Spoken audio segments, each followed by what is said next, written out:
listening to The Review on the OSG Sports Podcasting Network. Hello, everybody. Welcome back to another episode of The Review. It's the Online Sports Guys college football podcast featuring us, the Online Sports Guys. And yes, we're going to talk about college football. Lots of things going on here as the clock approaches the new year. We are recording this on a Sunday after the Pop-Tarts Bowl, which we will get into in a minute, along with some coaching moves, and we'll give you a little bit of a look ahead as to what you can expect to happen in the playoff games, which will happen right about the time the clock changes to 2026. Science! Guys, it was a busy week. We might as well start off with the big elephant in the room. Michigan found them a head coach, and that coach is Kyle Whittingham, formerly of Utah.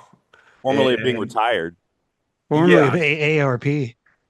I'll ask you the same thing that I thought when I read up on this is, did he really retire, or was he asked to retire? Because did he retire, or was he retired? Yes. Didn't take long for him to find his way up to Ann Arbor. Well, Ann Arbor took a couple swings at the plate and missed and missed and missed and missed. Mm-hmm. Yeah.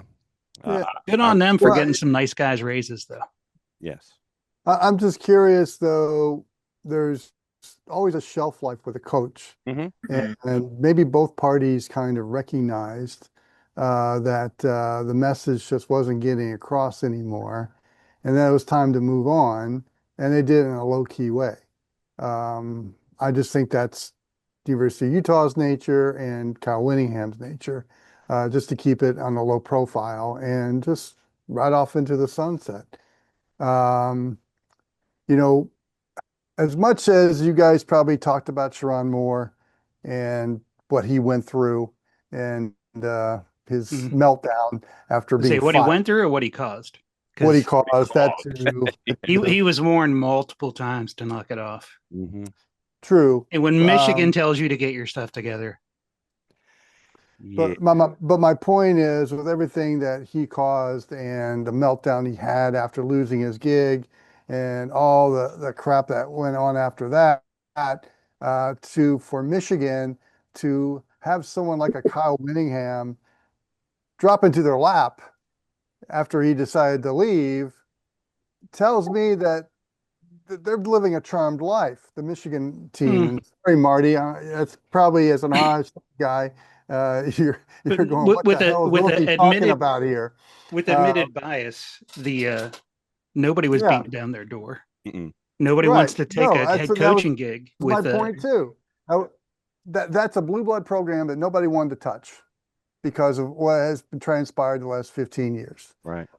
And here's Kyle Whittingham, a stand-up guy, proven winner, a guy with a culture, a positive culture, and a guy that kind of embodies Michigan football. Tough running and a tough defense, very physical play. I mean, at Utah, he turned a team that was a program that was more known for its vertical passing game and turned it into an SEC type of team, Big Ten type of team. And they had a Big Ten type of defense while he was there as well. Exactly. He falls into Michigan's lap, and now life's good in Ann Arbor. I think it's a home run hire. Oh, it's a good hire, but I mean, it was getting down to that's what they were going to end up getting because there wasn't a whole lot else available. You got a situation where what you're going to get at the end of the list. Well, I mean, if he's kind of the end of the list for them as far as making a hire that's been a head coach before. There's no president of the university. That AD, I do not know how he is still employed. Yeah, neither do I. So you're looking at this hire being an interim type hire.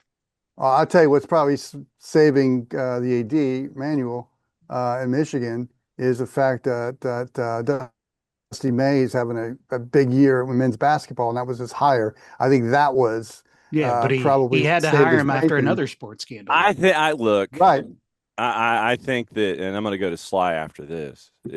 I think that because he's the other resident B1Ger here. I think the only thing saving Ward Manuel is the HR investigation, frankly. And I think that when that finally happens, that you'll get to the end of that discussion. And I think that when you bring in someone like Kyle Whittingham, he will. And here is how I anticipate the hiring, him winning the press conference. He will be either doing one of two things. He will ride his Harley from his current location across the country in some kind of pseudo appearance recruiting trip to get to Ann Arbor, or he will come to the Chrysler Arena in the Harley and they'll do the whole thing. Or seriously, this it's a new They'll era. do the Undertaker motorcycle ride. Yeah, I mean, you watch too much professional wrestling in your life, John. No such thing, sir. No I such don't, thing. I don't think Nelson's too off here. I can see him doing something like that as well because that's his persona, the tough guy, the motorcycle guy. And look, in the era of the NIL and people moving around, players moving around, this PR stuff like that works as far as building a roster. So I would not be shocked if he did something as let's just say as manly as that. Yes. All right. The other B1Ger here. What say you, sir? Yeah, given the timing and the coaching landscape, I don't know if Michigan could have gotten anyone better. At worst, they're going to stabilize the situation there, and whether depending on how long he lasts, they'll be set up for the next person. And as much as I hate to say it, I think they got this right and they got lucky. They did. They're living their charm life. Sorry, Marty. No. I'm not really scared because the mass exodus when the portal opens is going to be crazy. Mm-hmm. The only thing that's not charmed with him is I'm not sure how much he is about the NIL side of things. Oh, and with that alumni base and that athletic department, that's where the disharmony has a lot of potential to erupt. If you take a look at what he's done with limited rosters in Utah, yeah. I fully agree with that. I don't think there's going to be a mad rush to the door for people heading out to the portal. There's people that just want to get out of Michigan. Their top recruit already asked out and might end up at Georgia where he initially committed to. But what I'm saying is he can build with that. But where the friction's going to happen is the alumni that want him to spend a bunch and him not really being about that kind of paying. Results on the field will show who's right. They don't. That alumni setup there is something different, and that's where things can get weird. Mm-hmm. Well, you've got some pretty high-profile alums that donate to that program. Are going to want some of the five stars that have name recognition already and street cred to wear the maize and blue. Or Kyle Whittingham's a guy that gets the blue-collar guys in the trenches and some really talented and big Samoans as well. Yeah. It's going to have to be Tongans. that too. Yeah. That too. But yeah, I think it's going to be a sell job by Kyle Whittingham to win over those alums. But again, as Phil points out, it's the results on the field and also not being on the scandal sheets, I think would be a help as well. And that's what you're getting with Kyle Whittingham. You get a guy that makes the most with the least, but he's going to have to adjust a little bit and bring some of those guys that have some kind of name recognition from the high school level and the five stars to come in and wear the maize and blue. Yeah, I'm interested to see if that quarterback Underwood stays around. He's making more than the coach. He's already said he's not going anywhere. Which is smart because look at the quarterbacks that Kyle Whittingham has developed on the college level that have the same skill set, and I think it's a good move. As long as he keeps his new version of Cam Dollar North healthy, then that's a good start. All right, guys, why don't we move on here? We've got lots of bowl games to talk about. Yes. There's only one bowl game that mattered this week. The People's Champ. lots of games in front of crowds numbering in the hundreds, maybe thousands at the most. We started on Monday, this past Monday, when Washington State and Utah State squared off. Washington State got the win 34-21. They'll be looking for a new coach, but they got a bowl win. Hey, the Tupac is undefeated. That's all that matters. They win the conference championship by going 2-0 in bowl games. 1-0. Whatever. Only one bowl eligible team in that conference. That's true. That's right. And then Oregon State was not. That's right. So whatever. They're still undefeated.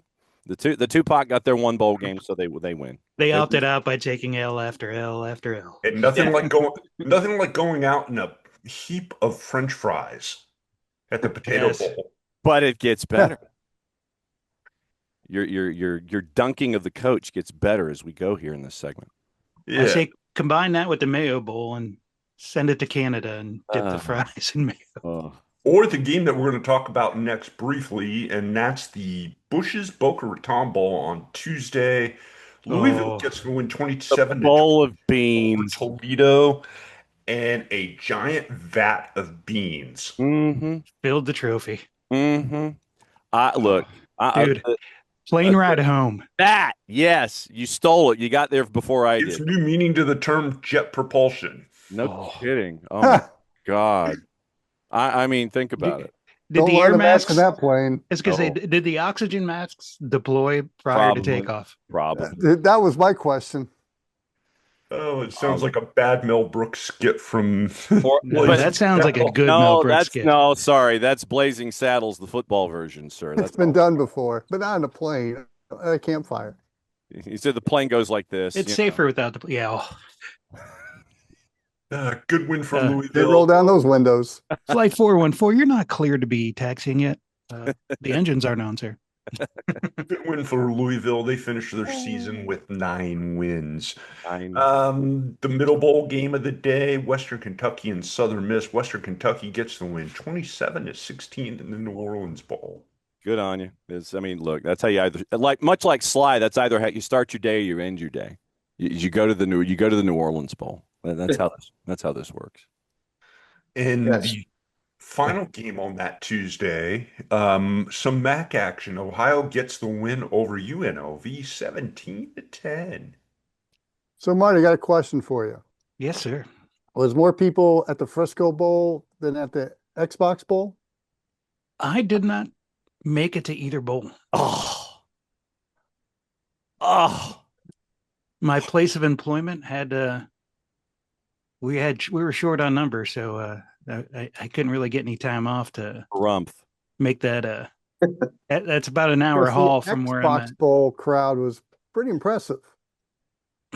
It's a smaller stadium. It's good that's a good size venue for bowl games that aren't like frontline. Yeah, because you can fill it up a lot easier. And then, say what you want about Jerry, he knows how to put on an event. You go out there and there's plenty. Like you take your kids, there's plenty for them to do out front. There's all kinds of distractions for them. They're kicking field goals, running around, grabbing freebies from whatever sponsors they've corralled for it.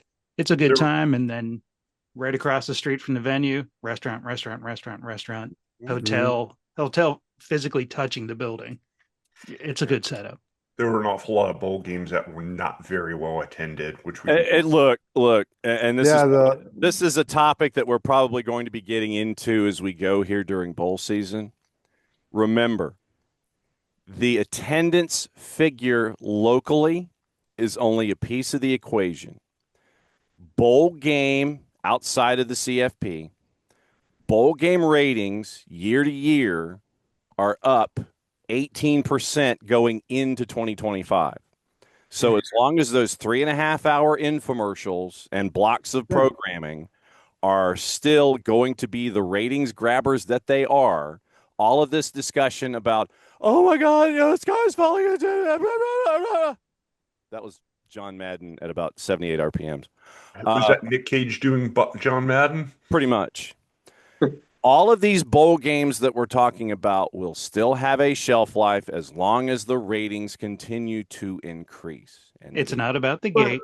It's about the commercial image. Well, I Well, will and throw, well, when you watched Phil, you and I had a vested interest in the '68 Ventures Bowl. Watching the acres and acres of empty seats for two programs that just did not bad resonate in look. Mobile, Yeah. it was an awful look. Tight shots, nothing but tight shots. You Well, and really need to lower the ticket prices for some of these. Yeah, Yeah. exactly. That's Yes. the other part of it too. And you yeah, also need to hit the high schools and hand out some tickets. Oh, absolutely. yeah, and I'll throw this out there as well. While the TV ratings are great, it doesn't matter if you don't have teams to play in the games. And that Well, was something that really became a sore spot this year in particular when teams bailed out, and I not blame just Notre Notre Dame. Dame. There I were blame Notre Dame. several teams that Well, bailed Iowa out. State and Kansas State too. And the thing is, that's going to be the norm. We're Hmm going to see a lot more of that. And The lesson learned is never start your season in Dublin. or That was their bowl game. That's not the takeaway that I got from it, but that's okay. no, that's All I know is that no college student's going to turn down the Xbox Bowl when they're putting a free Xbox in your locker. yes, I heard about that. Ha ha. Oh, wardrobe. We change. just need a PlayStation Bowl, Nintendo Switch Bowl, and You're there good. we go. All right, some other games to talk about here. Good game by itself on Wednesday in Hawaii. Hawaii gets the win, basically a home game for the Rainbow Warriors. They beat Cal 35-31 in what turned out to be a pretty damn good game. It The did, game was but good, but who won the post game? They're getting a little scrap after that game. Yeah, I remember that. But here's the thing: I could not watch the Hawaii Bowl because whoever designed that stadium designed it totally wrong because the sun's coming from the opposite way. They used the same And it design looked firm like that John Jerry Fox Jones out hired. there. It looked like John Fox out there. They're all in the witness protection program. Now, And after 5 minutes of that, I was like, screw it, I don't care. Cal and for those not watching the video version of this podcast, John has now changed hats from his Festivus box and is now rocking the Akali Tahi, the Sea Eagles of Tonga. Right there. I figured. And yeah, go for it, Sly. What's up? Yeah, if you hear a noise, I'm sitting right by the air conditioner in the room here where the old style is sitting. So if that you hear that ambient noise in the background, that's exactly what it is. But it's late December, and I'll be thinking you're keeping the old style cold, but Yeah, I was gonna say what I probably like warming is up a little bit. John It's Fox very- putting his beer on the air conditioner. He's playing chess while the rest of us are playing checkers. Correct. Yes, it is tropical here in Albany, New York this time of year. tropical Albany in December. 45 degrees. You It should was trade this 9. shine. You should It trade was it. 9 last night coming back from the show. Oh, Ooh. I was gonna say you should change the shiny shirt for an Aloha shirt. well, yes. And that is the proper terminology for it. It is an Aloha shirt. It is not a Hawaiian shirt. It is an Aloha shirt. Well, that's fitting because we're sort of living out right now something resembling Fear and Loathing in Albany. So I don't know if I'm going to make it through this show, but I'm the waiting for the conditioning's pattern on helping. your shirt to start moving, like in the movie. Yeah, It has. all that's missing is some sparkly lights. Hey, don't tempt him. He'll do it. Disco ball.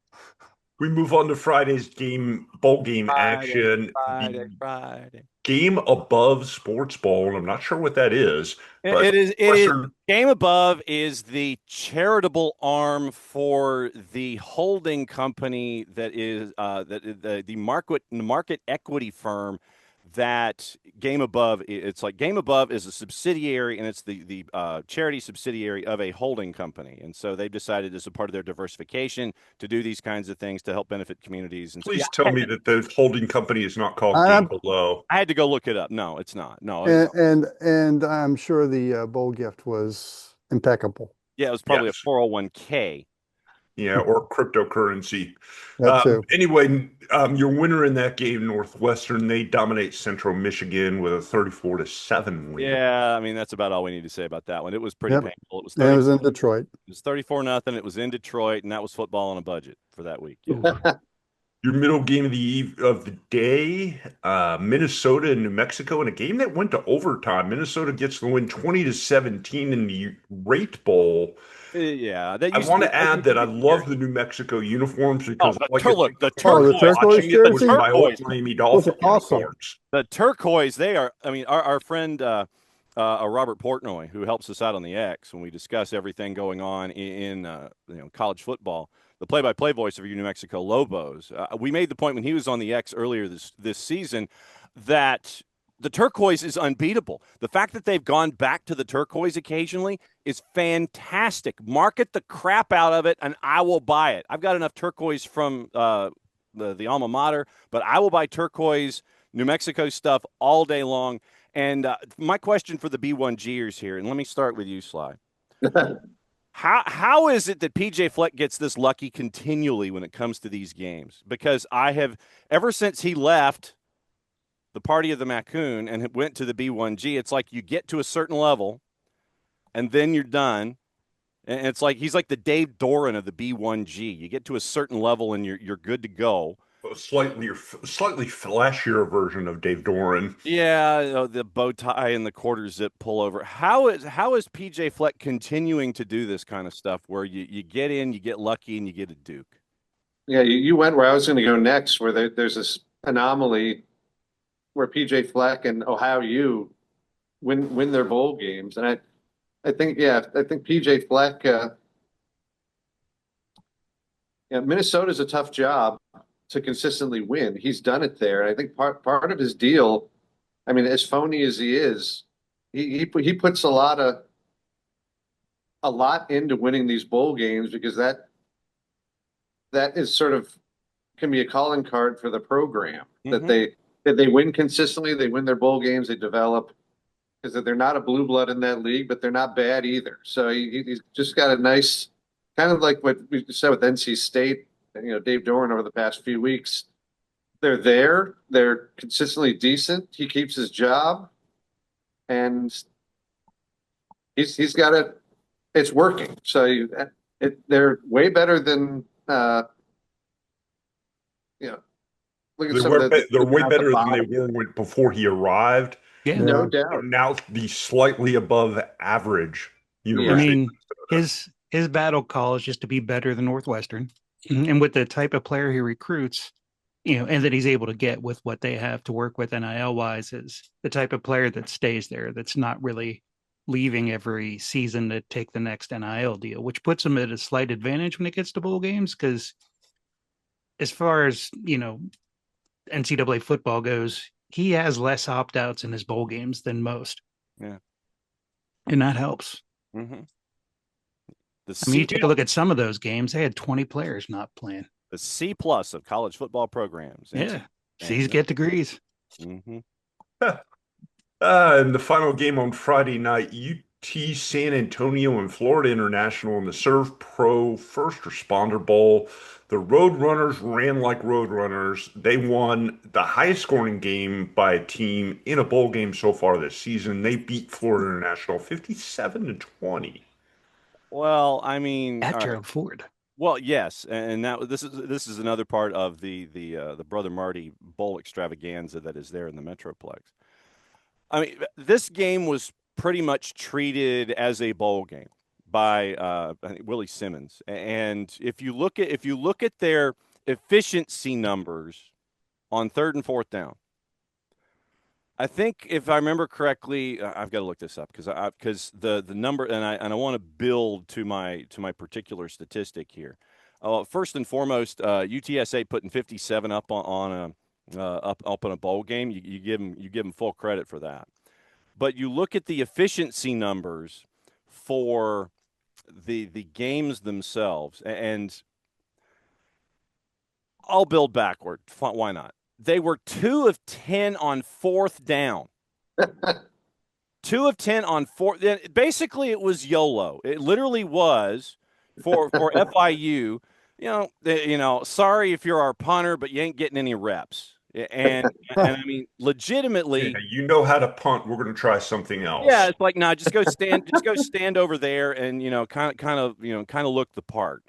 3rd down efficiency for I was giving them too much credit. So 3rd down efficiency in the game, Texas San Antonio was 4 for 12. Okay, that's about normal. Third down efficiency for FIU, 6 of 18. Yeah, that was bad. Fourth down efficiency, they were 1 for 10. I gave them too much credit because Texas San Antonio was 2 for 2. So I think that Willie Simmons and FIU treated the bowl game like a bowl game. It just looks like, he Leroy Jenkins his way through third and fourth down. It didn't. They had a good time. Yeah, and I mean, look, it was tied at 14 after 1. That's what you were. You was tied at 14 after 1. So you got in this bowl game of one that was 7 and 5, and one that was 6 and whatever. So if you lose, you were 7 and 5 and 6 and 6. So this is what you're getting in this bowl game. You're getting teams that are getting those extra practices in. You're trying to sit there and be a showcase, and that's the other part that these bowl games are. These bowl games that aren't part of the CFP. They're showcases to try and attract talent. But Willie Simmons is just like, after 14, you're tied at 14 after 1. You get outscored 43-6 Wow. in the final 3 quarters of this game. So he Leroy Jenkins his way through this one, and it ended up being Price's Right loser horn by the time he was done. Well, after the first quarter, FIU is just, not the same team. Exactly. It's just like, we're good. But yeah, look, this is an example of what bowl games can be and should be in some instances. A calling card for your university, calling card for your philosophy, and then just YOLOing your way through it. So, I mean, it was what it was. But I give Texas San Antonio a boatload of credit, but just the third and fourth down efficiency for FIU was staggeringly bad in this game. And what if you're a punter? If you're a punter and FIU comes knocking on your door, you sit there. It's like, well, then what was this? Oh no, sorry, that was just one. That was a one-off. Sorry, that was just one. That was just a bowl game. That was bull. Yeah, our punter was nicked up. We don't want to risk it. Yeah, we didn't want to do 1 for 10 on fourth down. Yeah. Saturday was the busy day. We had 8 bowl games. We did. Some good, some not so good, some exciting, some good sleeping material. We'll start, and I'll get to the one that we're going to all want to talk about in a minute. Champ is here. We'll start with one of the first games of the day in a snowy Yankee Stadium. Miserable conditions. Which was the setting for what was. I watched part of this, and it was brutally bad. I watched it too. It was bad. Penn State gets the win over Clemson 22-10 in a game that I just wish wasn't played because it was ugly.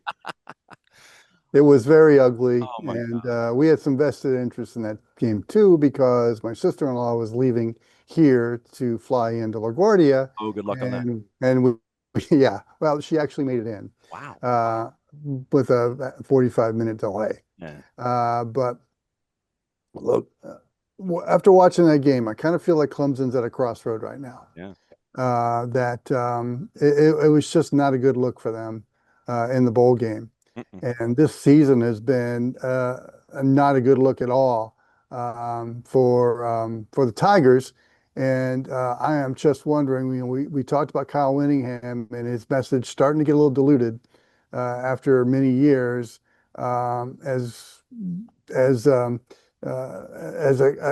high character guy that Dabo Sweeney is, and a guy that has actually made it a point that he wants to protect the game of college football.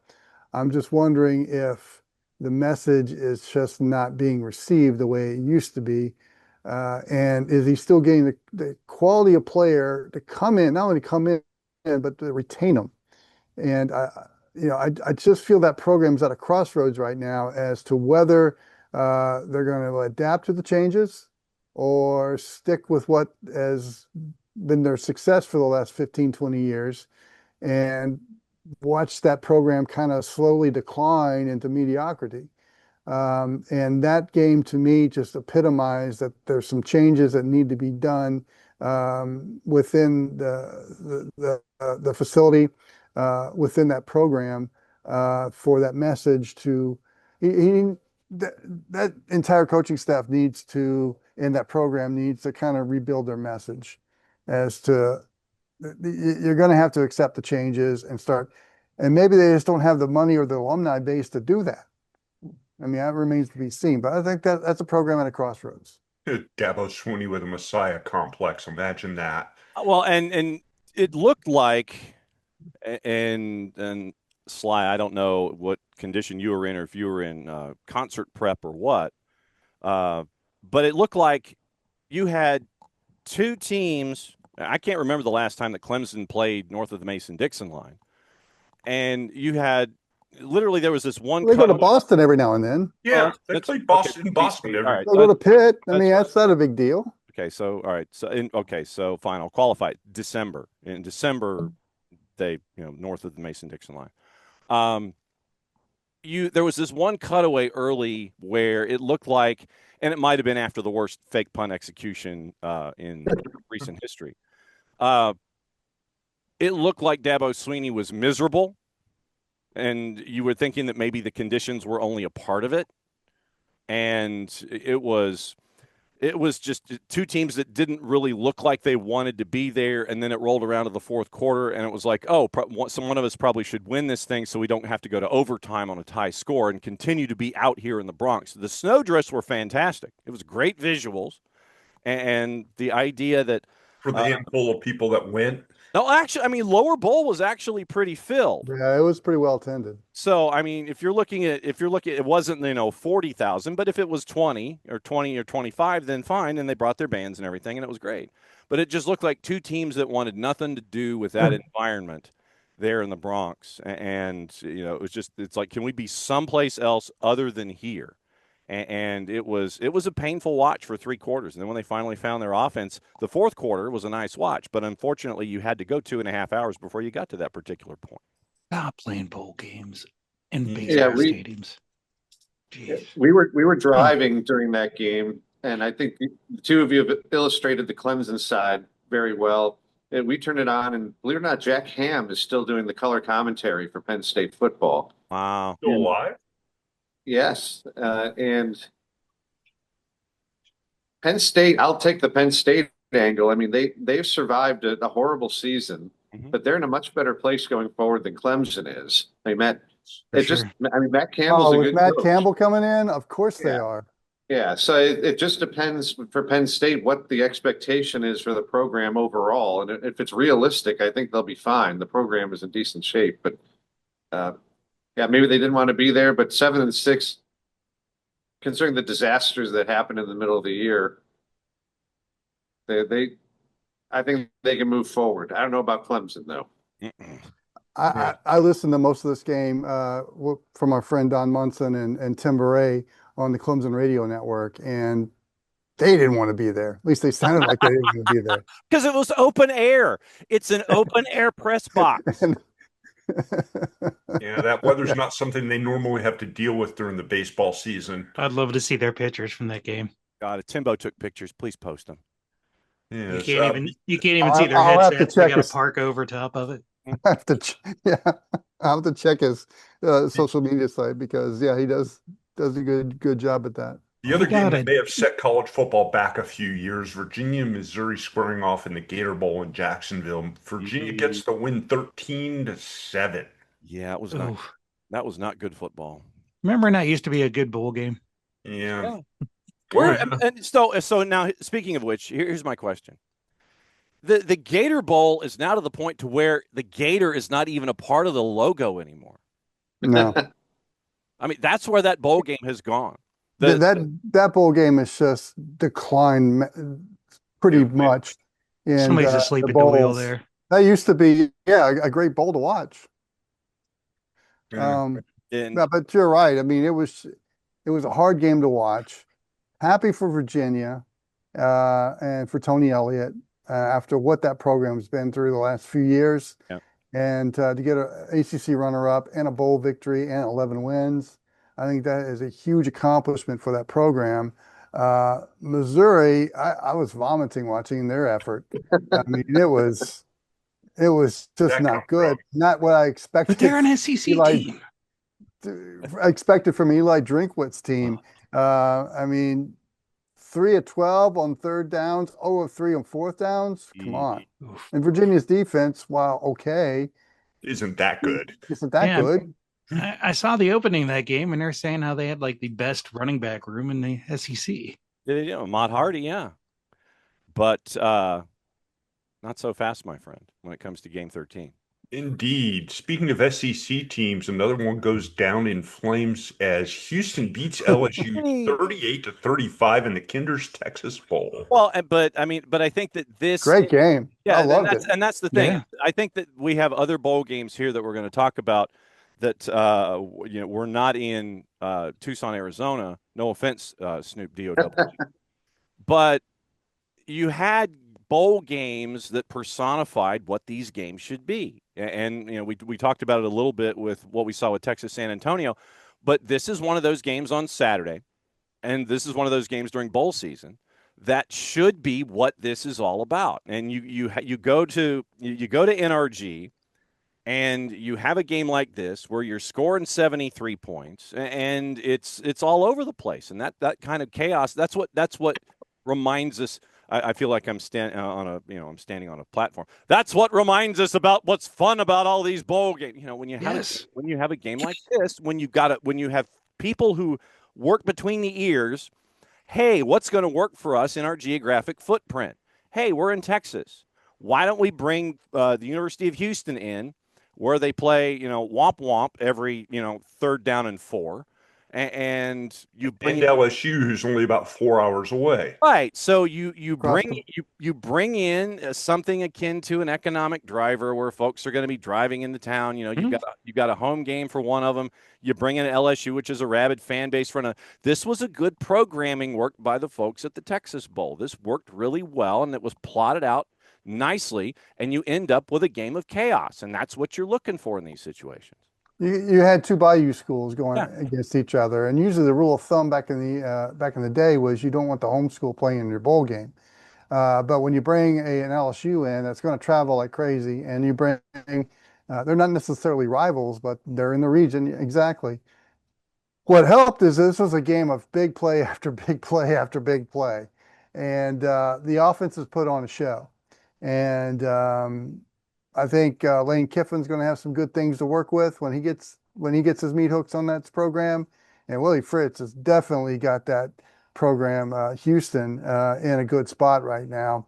You had two teams loaded with speed and showed it off throughout the game. This was the most fun one to watch last week. I'll say one and it kicked off at 9:15 Eastern. Yeah, I'll say one of. Yeah, you had one of, because the Isleta, New Mexico Bowl. Yes. Yeah, wait. I do got to take one shot at Lane Kiffin while we brought him up. All right. Instead of paying 10 cents for the bag, when he went grocery shopping, he stole a basket. What's he getting paid at LSU? Yeah. Goodness He's gracious. still making money off Ole Miss if they keep winning in the playoff. Yeah. LSU just paid him $250,000 for Ole Miss winning a game, and he won't pay 10 cents for a bag, and instead steals from a grocery store. Sounds like he was shopping at Aldi too. Yeah. But enough about that. How about the North Texas San Diego State game? How about North Texas and San Diego State? How about the both teams? The beginning of that game, 0 F's given. Everybody was just going for it. Hey, how many trick plays haven't we run yet? Let's use them all. 49-47, the final score in that game. That was fantastic. That was a great watch. I mean, Too bad it was on the CW.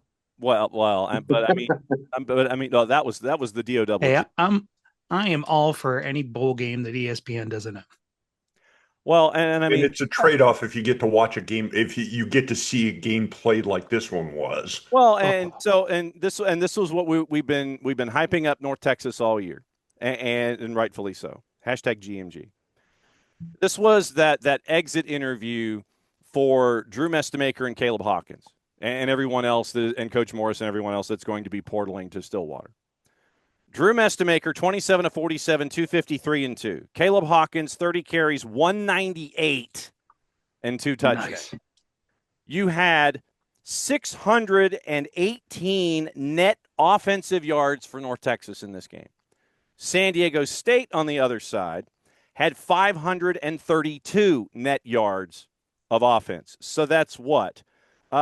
1,150 total yards of offense. This sounds like a Big 12 game of old. That had 96 points in it, and finished up with San Diego State scoring 27 fourth quarter points. Only to come up just a little bit short. Darn on that San one. Diego State's not a program that's been known for their defense. No. And when's the last time North Texas had a decent defense? Back when Joe Green played for them? Back in the 60s? That might be true, but still, if you have a team in San Diego State that doesn't have a good defense, that goes up against North Texas, #GMG, that goes up against this offense, of course you're going. This was one of the easiest plays on the board to take the total. Oh, God. Take the total, whatever it was. They got their third quarter. And as far as we talked about opt-outs, the only player for the main starter for the Mean Green that didn't play was injured. Yeah. And he was on the sideline. So that's the way that it's supposed to be. Yes. I'm going to go quickly through these other couple of games before we get to the Pop-Tarts Bowl. Fresno State beats Miami of Ohio 18-3 in the Snoop Dogg Bowl, where Snoop recovered a kickoff. Yeah, it was a good mid-interview, by the way. Good focus on mid-interview, where literally he gets after it and he pops it up into the air to himself and he catches the kickoff for a touchback. I mean, good on you. Well done.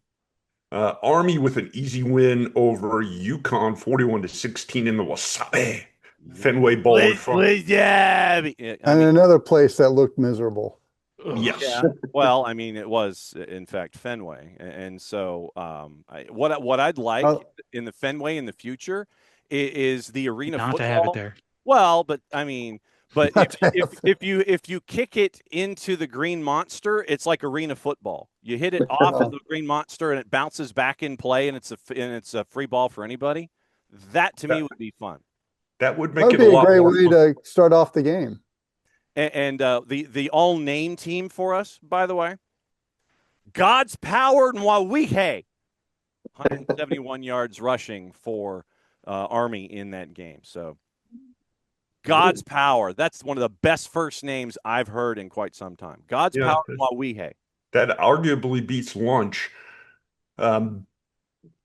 And the last game I'm just going to mention here, East Carolina gets a win over Pitt, 23-17, and Pitt didn't want to be there. Military Bowl. Pitt didn't want to be there, and I give East Carolina credit for going back to the aerodynamic wind tunnel ECU and the old uniform look where you had the name font larger than the number font.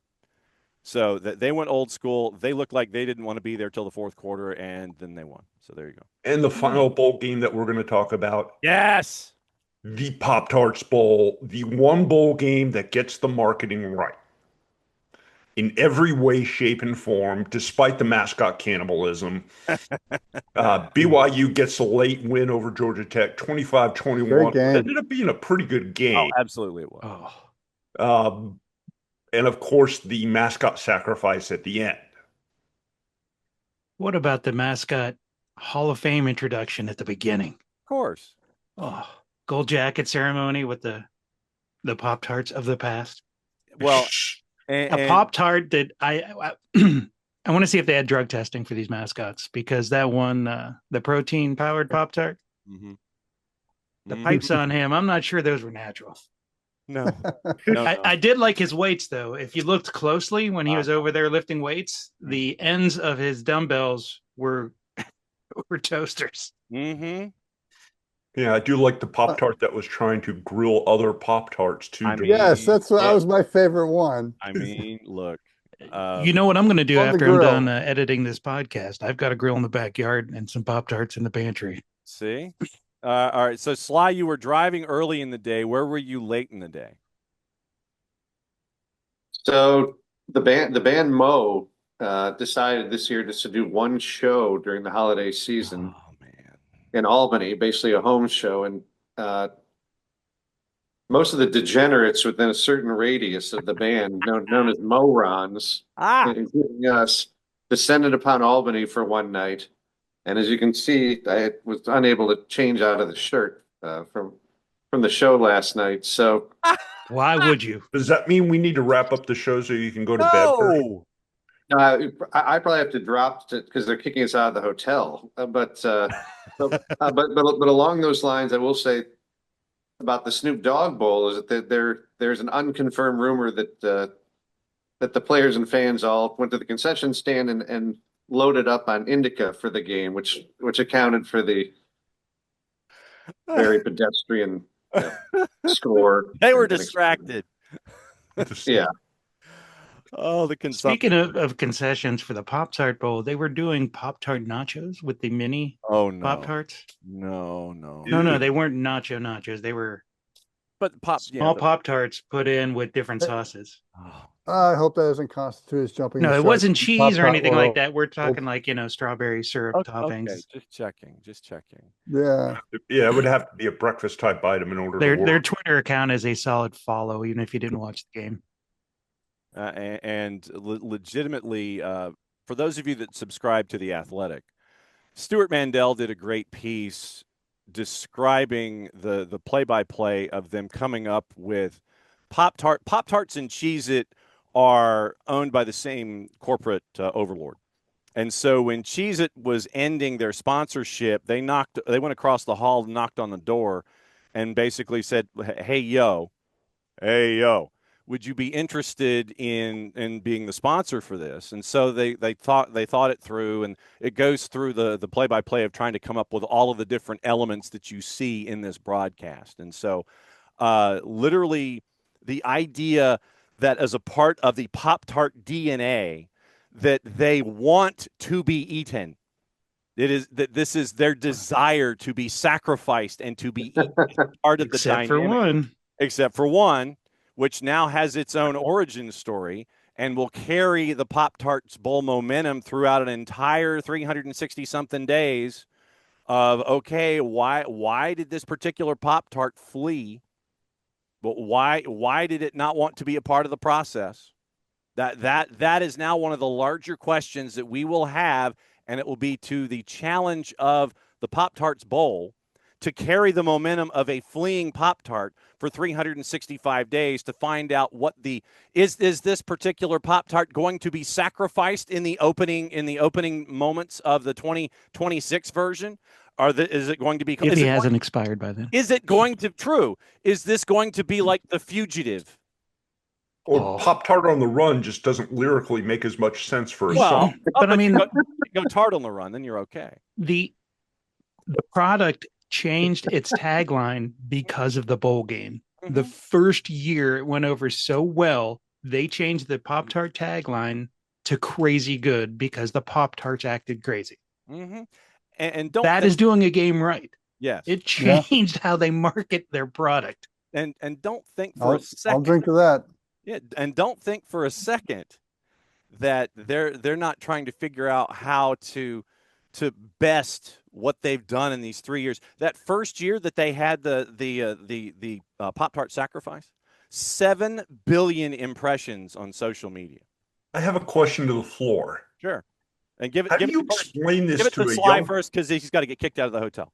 How do you explain this to a young 6 or 7 year old kid watching a Pop-Tart getting toasted and then eaten live on the field? Sly? I would again direct him to the Snoop Dogg Bowl that Pop-Tarts after the indica, I think is the perfect combination. I think that's even for a 6 or 7 year old, they should be introduced to that. They're eating the Pop-Tarts and the Cheez-Its. Yeah. So I mean, and a Toasties Bowl. Legitimately, what you're doing is you're taking what that 6 or 7 year old is experiencing at breakfast, you're amplifying it, and you're sitting there, and it's going so over the top that the experience that 6 or 7 year old. Why are they eating the mascot? You're well, son or daughter, you're doing the same thing. You're just doing it at home. They're doing it in front of a national television audience. And the sacrifice of the Pop-Tart has gone from something that has just been on, how the 4-letter will take the trophy presentation and will do it, on driving folks to their online chapter. It has gone from there in year one to the network, the big ABC, waiting for the moment to happen when you even have a faulty toaster like you had this year. It is on big ABC. It has gone from being online to waiting for this whole presentation to wrap up. That is what they have done in this brilliance of marketing for this bowl game. I mean, I have a nephew who just wants to know where he can find Pop-Tarts that big. I mean, Yeah.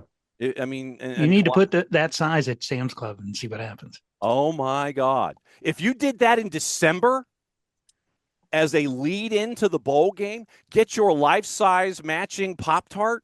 You just picture throwing a party to watch the Pop-Tart bowl, having a Pop-Tart the size of your coffee table in front of the TV. This is what I'm saying. Look, Weber Shandwick and the Pop-Tarts folks should be paying us money. They need to sponsor us now. I'd be live streaming the food challenge of we trying are to finish workshopping their 2026 campaign right now. Guys, we need to make this 2 wishes, though. We need to make, if they expand the playoffs, this needs to be a bowl game. Absolutely. That is one of the playoff games. And no more baseball not the title game. And no more baseball stadium bowl games. I'm sorry. Agreed. Guys, we've droned on for almost an hour here in the first half of the show. We have not droned on, sir. When we come back in the second half of the show, we're going to kind of put a wrap on bowl season, as most of the bowl games will be done by the end of next week. And we'll talk a little bit about the college football playoff, all that and more when we return for the second half of the review. You are listening to the review on the OSG Sports Podcasting Network. Please like and subscribe.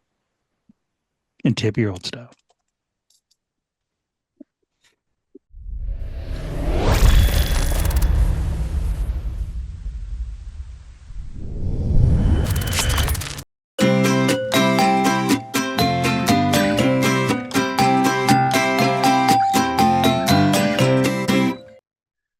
Over here in the OSG Sports side of things, we talk football. Football. College football version here with the College Football Review every single week. But for those of you that like not just football with 2 O's, but football with a U, Futbol, there's the Soccer Down Here Network. I'm John Nelson. I host the morning show on Soccer Down Here along with Jarrett Smith, Nick Alifi, Jason Longshore. And if you're looking for the best information when it comes to the world of soccer, based in the southeastern United States, but we don't leave anything off the table. 9:05 Eastern time until 11 whenever. Sometimes we go for a while. SDH Network morning show, soccer's morning show, Monday through Friday, plus all the live events we do. It is your place and your source for soccer that is based in the Southeast, but covers everything on the world. SoccerDownHere.net, the Soccer Down Here app, available iOS and Android through our friends at Spreaker. That's like speaker with an R in the middle. Spreaker, do a search for OSG Sports. Do a search for Soccer Down Here. All the soccer content all in one place. It is the SDH Network and Soccer Down Here.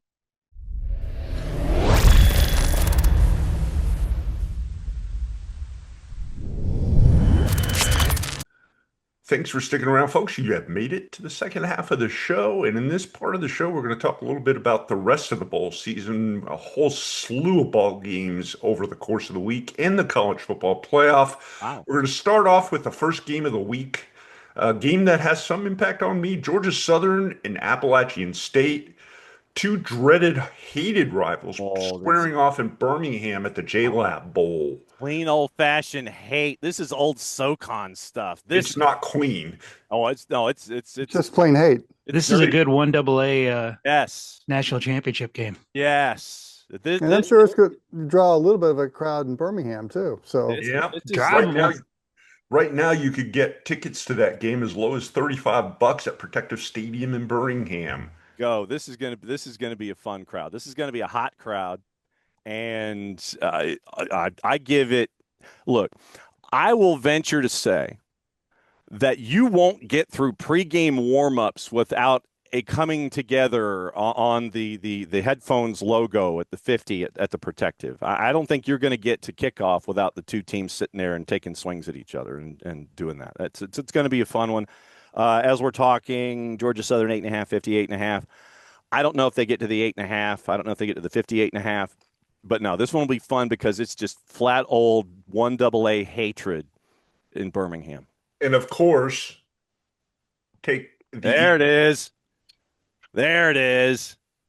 Your Tuesday games kick off with a triple header games. Your first game at the Radiance Technologies Independence Bowl, which is a far cry from the Poulan Weed Eater Bowl that it used to be. Coastal Carolina and Louisiana Tech.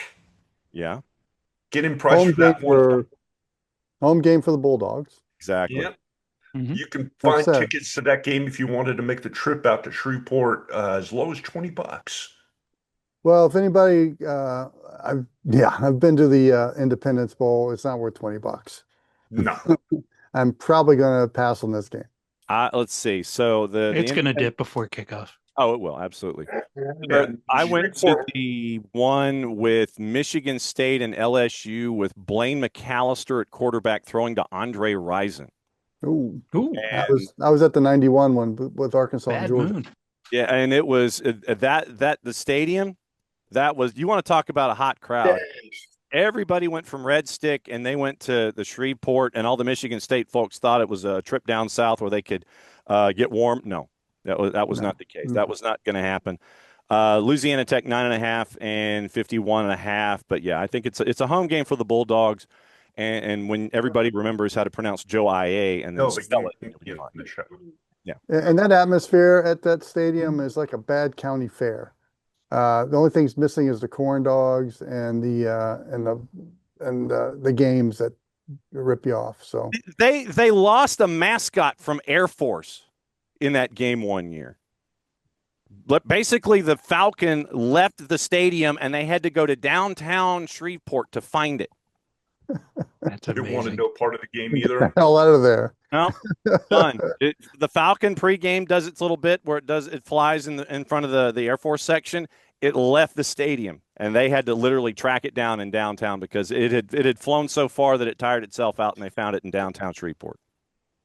Your middle game on Tuesday, Tennessee and Illinois at Nissan Stadium in Nashville. Sure. Home game for the Vols. Yes, true. Potentially could Home be a good game-ish. fun. It could be a fun game to watch. But how many have opted out of that game from both teams? So we're gonna get to see some second stringers show off. So I'll give it a token watch. Eon. Yeah, 2.5, 61.5. It's probably on in the room, and that's about it. Yeah, your lowest price ticket for that one you can get in the door for as low as $42. There's a better game in Nashville at the end of the week. Don't go to that one. And then your final game on that Tuesday, USC and TCU, the acronym bowl or the Valero Alamo Bowl, depending on your point of view. 9 o'clock kickoff on ESPN. You can get in the door at the Alamo Dome there in San Antonio for as low as $53 if you want to go. Yeah, have fun. Still feels high. Yeah, 6.5, 55.5. Yeah, I figured. How's it that low with TCU's such a short drive to there? Nope, not happening. No interest. Let's get to the real ones. Yeah, what your New Year's Eve games kick off at noon with Iowa and Vanderbilt squaring off in their ReliaQuest Bowl in Tampa's Raymond James Stadium. Yeah. Vandy 4.5, 46.5, and get in price of $61 at the Pirate Ship. 46.5. I got to go over. I think that we've seen Iowa score. We've seen Iowa actually put points on the board. So I think it goes over. And Vandy at 4.5. I don't know if it gets to the 4.5. I'll take Iowa. Give me the points. I'll take Iowa, but I take the over. All the players for Vandy playing? Yeah, well, and this is also a professional student, Diego Pavia's last game until he comes back again. Until this lawsuit gets resolved. All right, so you got name recognition in this one. I'll watch it, and I think Vanderbilt wins quite easily. Yeah. I also think some of the guys on Iowa's defense watched how fun Diego was leading up to the Heisman, and they might be a little motivated to go after. Yeah, I'm thinking just a bit. Yeah, he kind of showed his ass quite a bit that week. Yeah, he did. Your 2 o'clock kickoff, the Sun Bowl in El Paso, Texas. Arizona State and Duke at the appropriately named Tony the Tiger Sun Bowl. You're getting Price in the West Texas town of El Paso, $28. No word on whether or not anybody fell in love with a Mexican girl, but nighttime. Check out the Steve Martin version of that. Do yourself a favor. Yes. Go on YouTube. Check out Steve Martin's music video for that. It's worth a It token has watch. monkeys. Yeah, I Worth mean, a token watch. Duke is 349.5. I don't know. ASU's got nobody playing for him. Yeah, so let's go Duke in that one. The middle game of the day, the Cheez-It Citrus Bowl, Michigan and Texas.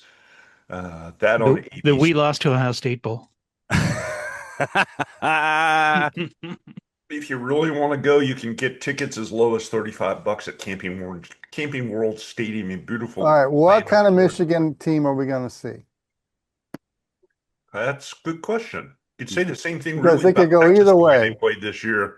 Yeah, but with Michigan, it could go either way. They could just get hit in the mouth and just say, "Oh, screw it, we're done for the year," or they'd be full of emotion and what else going on, and they're gonna just kick the hell out of Texas.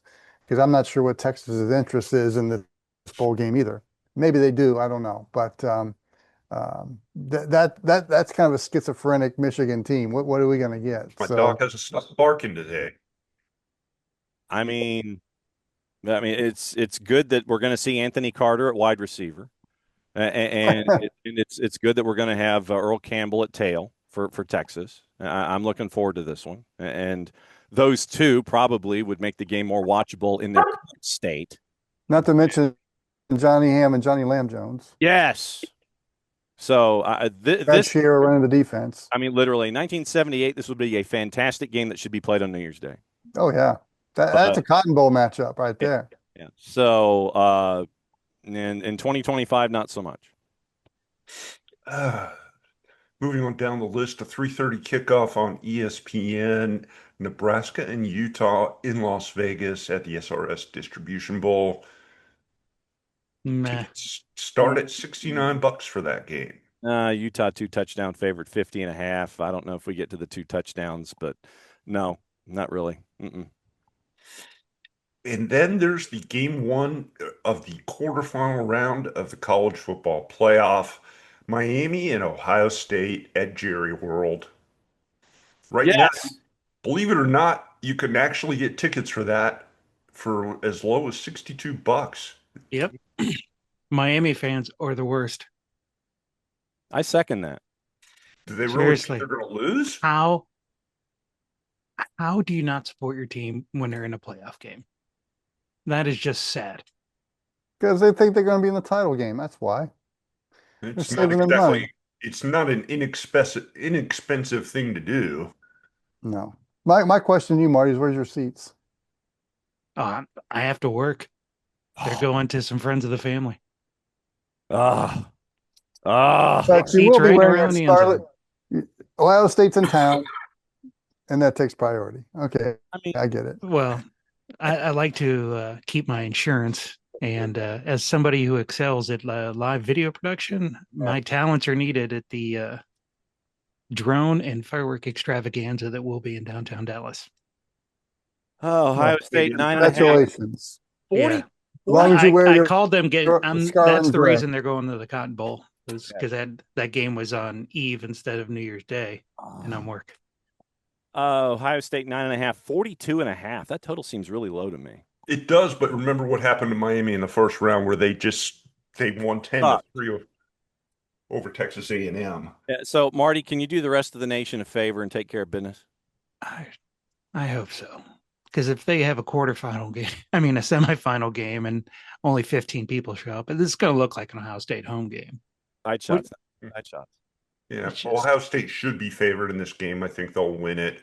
Yeah, they're going to win it, but this is a game that's probably going to be 17-3 or 14-6. I mean, touchdowns are going to come at a premium. The thing is, Ohio State is just, I think it's going to wear down Miami because of their depth. And it's just going to be a grinding type game. This game should not be played on AstroTurf. It should be played on grass, outdoors in 30 below weather. Yes. You have two things to look at with this game, though, with Ohio State. You have the right guard had to get surgery, So he's Right. out, and they're not quite sure who's starting in his place, if they're going to do like last year and platoon it. And after the last showing against Indiana, with Brian Hartline taking a head coaching job, he's been relieved of play calling duties, and Ryan Day will be calling the plays Uh-oh. for this bowl game. Hmm. He's he's got a decent reputation as an offensive mind. We'll see how that goes.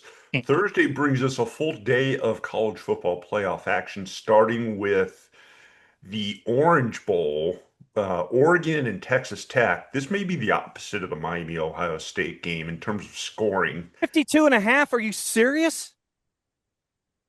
52.5 for a total? Oregon's at 2.5 and 52.5. Seriously. Take the over. Oh my God, take the over. Unless they know something we don't know. I would stick with the even where it is or even the under, because look, Texas Tech's got an elite defense. True. And I'm not sure Oregon has faced the physicality that Texas Tech brings on that front seven. Yeah. That to me is going to be the telltale sign of this game. If Texas Tech is able to get pressure on the quarterback, have a decent pass rush, they're awesome as far as stopping the run. In fact, they're the top defense in the country that's stopping the run. Then I think if you bet the under, it's a pretty safe bet. Yeah, but has Texas Tech played this kind of offense? This caliber offense? They face the style of the offense. Yeah, the style, but did they have a style included with a stack of players? Dante Moore's a pretty darn good quarterback. Dante Moore is a good quarterback, but again, I've been really impressed with Texas Tech. To me, they are kind of that team that can make a deep run into the championship game for how they're built. And if the old adage, a defense wins championship, is still resonating in 2025, 2026, Texas Tech is your team. So we'll see how it plays out. But I really like the way that defense, especially if they can get pressure on Dante Moore, and if they stop the run like they've been doing all year, that's going to really put Oregon in a bind as far as the passing game. And I really like Texas Tech in this one in a low-scoring game. Yeah, I like Tech to win this game too. I think it's going to be an interesting matchup. Oregon, I've seen play a couple times. I've not been impressed. Me either. But I would like to see a lot of Big Ten teams in the semifinals just to make ESPN sad. Yeah. But I have liked what I've seen with Texas Tech. I'm taking Texas Tech in this game as well. Your middle game of the day, another really interesting matchup. Alabama and Indiana squaring off at the Rose Bowl in Pasadena. Please do the world a public service and have Indiana win this game and win it largely. Mm-hmm. I have a sneaking suspicion they will, because Alabama is just one-dimensional on offense. Mm-hmm. They got no running game, and the thing about Indiana is, man, they make the plays when they have to. Mm-hmm. Again, they look like the most complete team out there. And think about Indiana beating Ohio State to win the conference, and now they play in the Rose Bowl to play Alabama. Talk about precedent setting for that program. If they can get the win, which I think they will, and I think I don't think it's going to be a cakewalk at the beginning, but I think the final score will indicate it was a cakewalk for Indiana. Because again, Alabama is just way too one-dimensional offense. Yeah, I agree with Wilkie. I like Indiana in this game. I think Alabama's been way too inconsistent this year, and they do have some flaws that They shouldn't have been in the playoffs anyway. They can be exposed real quickly and real easily by a good team, and I think Indiana. They're about to be. I don't want to know about Alabama being exposed, sir. Your mind is in the wrong place, John Nelson. And isn't that how Michigan lost a coach? The final game of the evening, Ole Miss and Georgia playing in the Sugar Bowl Brutal. in New Orleans. Mm. That one, if you want to go see that, it's going to cost you at least $231. No shock. No shock at all. You got two SEC teams playing in New Orleans. Yeah. Yeah, you're going to have more. Good ones. You're going to have I more can see people. why it's $300. You're going to have more people going to New Orleans than you will capacity in the Superdome. Oh, no Oh, doubt. I mean, look, that is how you look, and this is New Year's night in New Orleans with two SEC teams. How do you think this is going to be? You can charge whatever the hell you want for the hotel rooms. You're gonna go through the weekend, and look, the city of New Orleans ain't gonna be hurting for revenue after as a part of this game being plugged in for the Sugar Bowl. Having been in New Orleans to cover several Sugar Bowls, it's You say three of us have done it together once or twice. 6.5, 55.5. I don't know if we get to the 55.5. I think we do. I think we do too. And then This is the game with the last team that makes an explosive play wins. That's how potent their offenses are. If Georgia can force some third and longs, which that defense has done throughout the year, on Ole Miss, I give the slight edge to Georgia there. But to me, whoever makes the last explosive play wins this one. I just want to see Ole Miss win, so they got to pay Lane Kiffin another bonus for not coaching yet. It would be kind of funny. I think Ole Miss might be a little bit outmanned in this game. Georgia's deep. I think if you turn Trinidad Chambliss into a one-dimensional quarterback, figure out how you want him to beat you. Mm-hmm. Take that away. So these two teams have already played this season, so they have some idea what they're looking at. Yeah, I don't anticipate a game though pushing 70 points or whatever, but no. I think Georgia takes care of business. Ole Miss is going to be motivated though. True, no doubt. That is absolutely yeah, and they're going to want to create some chaos too. Mm-hmm. And I kind of like Ole Miss in this one, simply on the emotional side. Sure. So yeah, that's the big reason why I'm kind of favoring Ole Miss. But again, to me, the last team that makes an explosive play wins this game. But I kind of like Ole Miss. That wraps up a busy Thursday of college football action. We'll finish things off with games on January 2nd. Games that got moved because college football playoff wanted the day all to themselves. The Armed Forces Bowl, Rice and Texas State. I'm going to try to make that one if I can get out of work. There you go.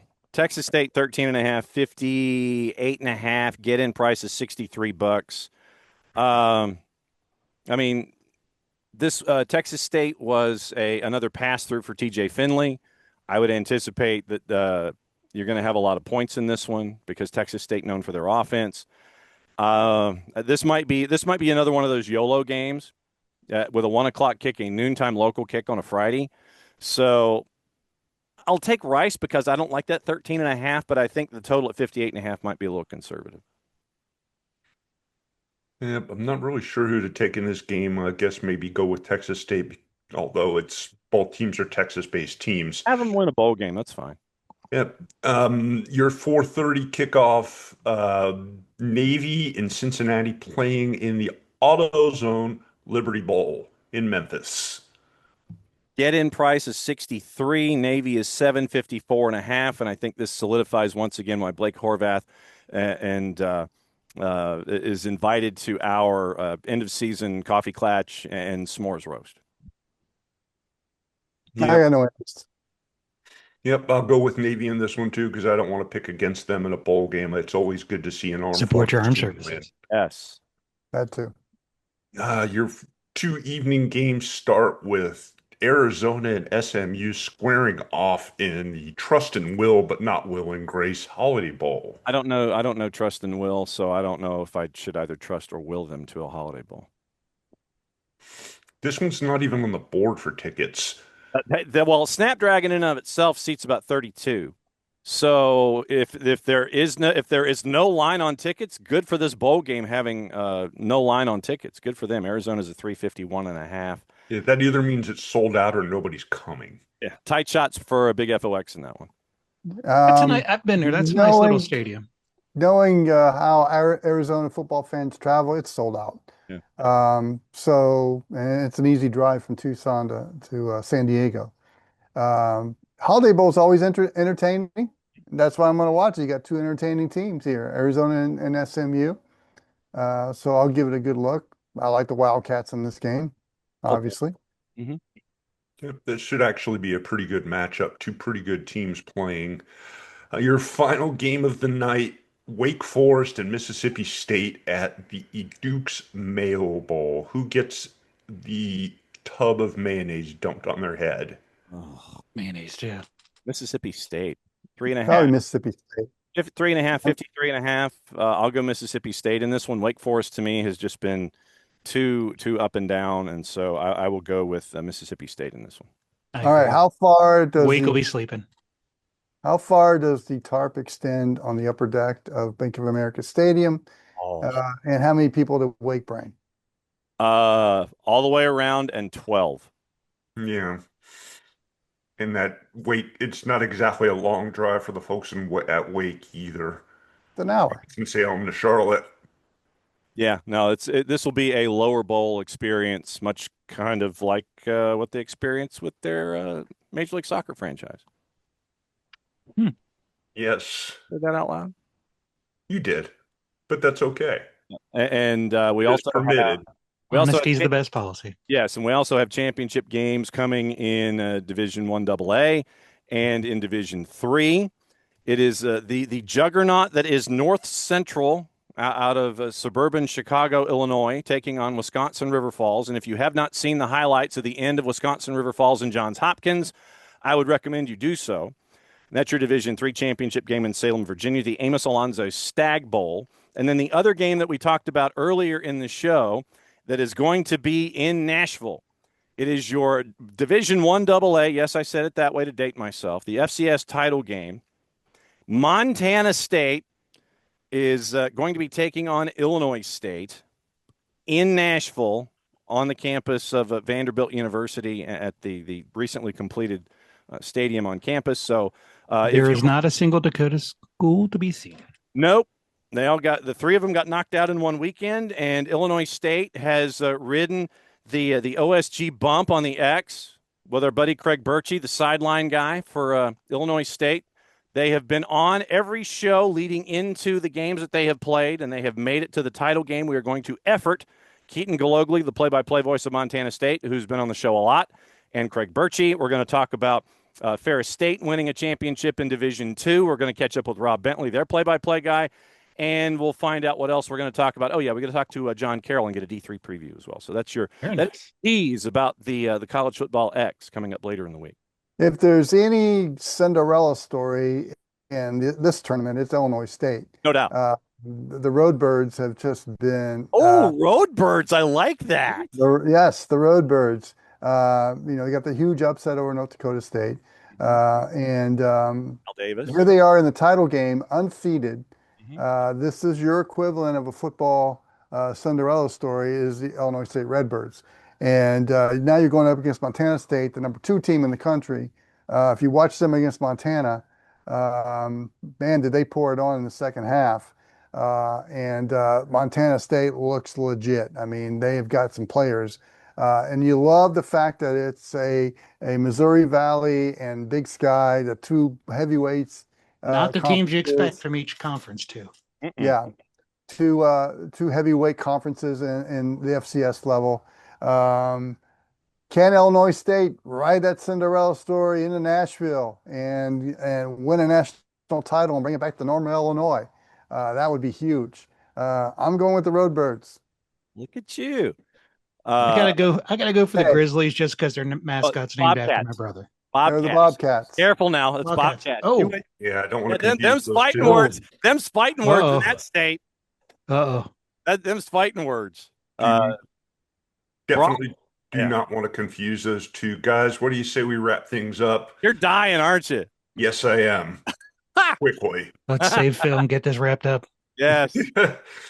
For a very feeling sickly me, for Brother Wilkie, Brother John, and Brother Marty, we are part of the OSG Sports team. Thanks for tuning in, everybody. We will hopefully talk to you again next week, assuming that we have a voice. Please like and subscribe.